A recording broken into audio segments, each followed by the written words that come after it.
Well, hey everybody, today is going to be my final review of the XTU S3 4K action camera. It's going to be a bit of a longer video than normal, but for good reason, because I'm going to cover a lot of ground with this camera, and also we're going to do some comparison of this camera versus this competition, and that's coming right up.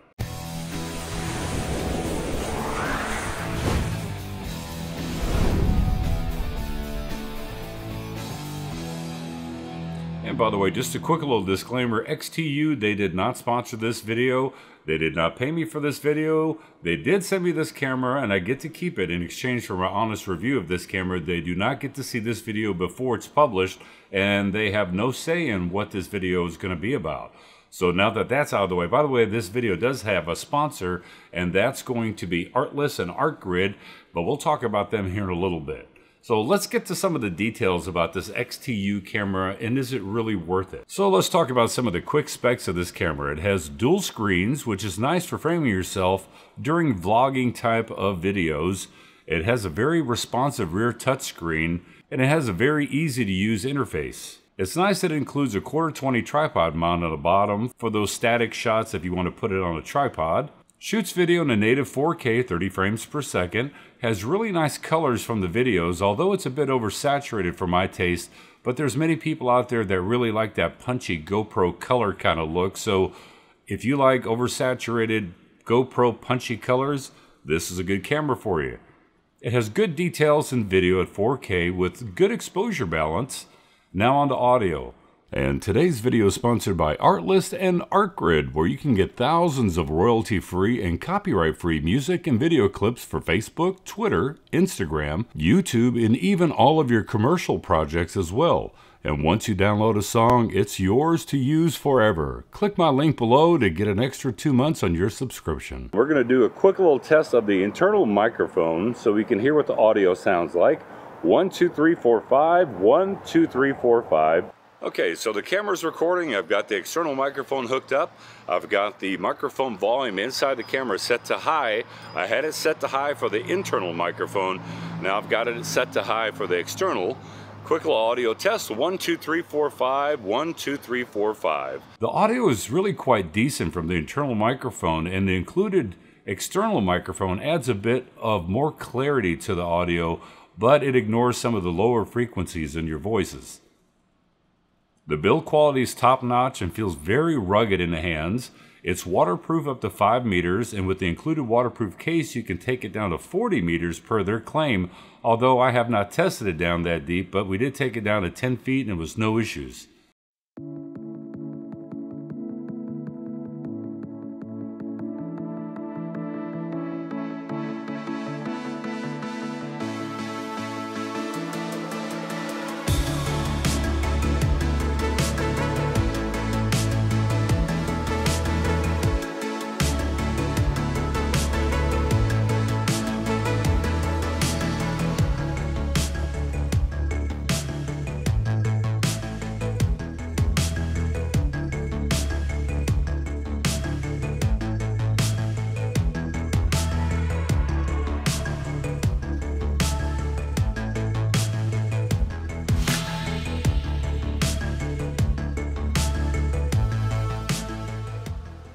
Another nice feature is being able to zoom in and out while you're recording video. Although it's not an optical zoom, it's a digital zoom, so you're going to lose a little bit of quality when you zoom in, but it's still a very nice feature to have.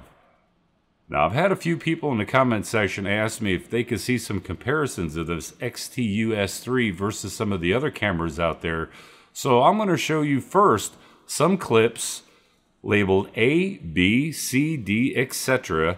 Of different cameras, just to let you see how they look, and then I'll show you a side-by-side of each camera, which one was A, which one was B, which one was D, etc. versus the XTU side-by-side, so you can kind of see what the video quality looks like. Let's get to that now.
So at this point in the video, tell me in the comment section below, which one did you like out of all of them? Now, keeping in mind, yes, I did throw the Osmo Action into the mix side by side with this XTU S3, but I just wanted to be able to kind of compare it, because when you think about $60 more, you can get the Osmo Action out for $199.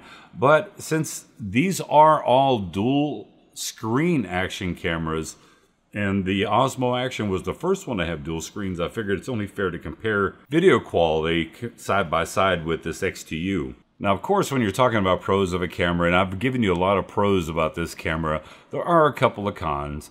Now, when you switch from the rear screen to the front screen, the video will only record a few seconds and then it stops recording. Now, even when you go back to the rear screen, it'll do the same thing. The only way to get around it is to turn off the camera, turn it back on, then choose which screen that you want to use, then hit record. And then if you want to change the screens and record a video, you're going to have to turn the camera off and kind of repeat. Choose the screen that you want and then hit record. I don't know if that's a firmware fix that they can do, but it's just something that I found when I told you about the first look video, why the camera kept shutting off. That's what it's doing whenever you switch cameras and record and you try to switch the screen again. That's when it has a problem. Now, this next one is a con, but it's also a pro. It has face detection, which does accurately put a box around your face, but it really has no purpose for focus, as the lens is a fixed focus lens, so it's not focusing on your face and blurring the background. But in the same time, it is a pro because it also prioritizes the exposure for your face, as seen in these two examples. Now, this camera does not record in a constant frame rate. The frame rate is variable. It's all over the place. I have no idea why that they're doing this, but my suspicion is because every time the EIS has to compensate for some movement, it slows down the frame rate to make the movement a little bit less obvious. The good thing about it is, even though the frame rate does wobble around, it does not create an audio-video sync issue. Another con for me is that it only comes with one 1350 milliamp hour battery, as most action cameras nowadays, they include two batteries with their cameras. Now, as a final thought, at $139, it's not a bad camera. I think it's a good camera, but when you consider that the Osmo Action is now on sale for $199, if you save up another $60, you can get the Osmo Action. But in my opinion, if this camera was priced around the $100 area, let's say give or take $10, then yes, this is a solid performing camera for what you get versus the cost of the camera. Now, I've heard a lot of great things about the XTU X1, and I look forward to testing that one next. But overall, I like this camera, and yes, I think it's worth it. I'm going to give this one a thumb and a half, just because the pricing, I think, could be just a little bit better on this one, considering you're only getting one battery. But all in all, I think it's a good buy. Tell me in the comment section below, what do you think about this XTU S3 4K action camera? I'd really like to hear your thoughts, and I'll catch you in the next review. Bye-bye.